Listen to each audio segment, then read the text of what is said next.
आज ये मेरा सौभाग्य है कि मुझे उत्तराखंड में यहां पर भाग लेने का अवसर, इस समारोह में भागीदार बनने का अवसर प्राप्त हो रहा है।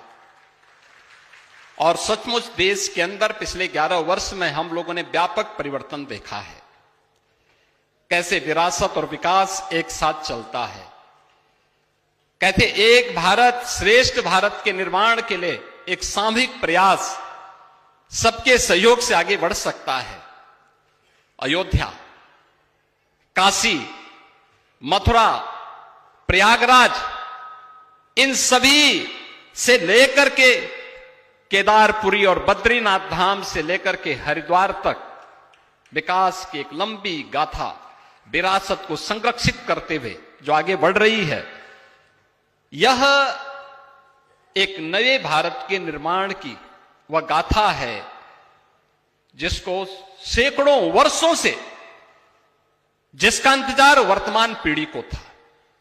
वर्तमान पीढ़ी इस बात का इंतजार कर रही थी कि सचमुच हमारी भावनाओं के अनुरूप भारत बन पा रहा है कि नहीं बन पा रहा है। एक असमंजस की स्थिति थी और उस असमंजस की स्थिति से उभारने का कार्य पिछले 11 वर्ष के अंदर हम सब ने इस चीज का एहसास किया है।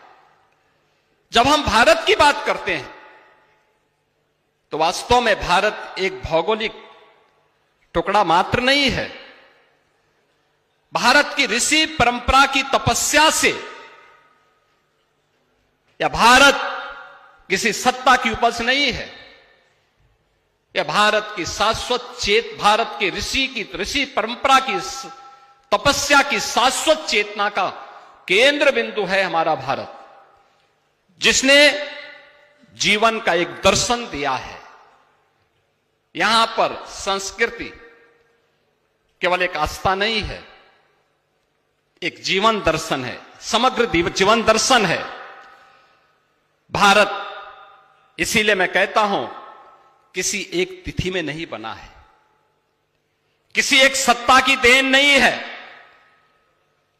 सनातन चेतना इसका स्वाभाविक प्रवाह है, इसके स्वाभाविक प्रवाह की वह धारा है जिसने भारत के सर्वोच्च न्यायालय पर भी लिखने के लिए, जिसने हमें एक बोध वाक्य दिया, और वह दिया था यतो धर्मस् ततो जयः।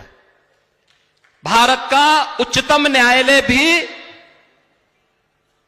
इस मंत्र को अंगीकार करता है कि जहां धर्म है वही विजय है, और धर्म और विजय का यह शाश्वत स्वरूप हमें इस बात को हमेशा आभास कराता है, धर्म कभी कमजोर नहीं होता। याद रखना, धर्म कभी कमजोर नहीं होता है, उसे जानबूझ करके कमजोर किया जाता है। और इतिहास साक्षी है, जो राष्ट्र अपनी सभ्यता और संस्कृति की उपेक्षा करता है वह न वर्तमान को सुदृढ़ कर पाता है और न भविष्य को ही सुरक्षित रख पाता है।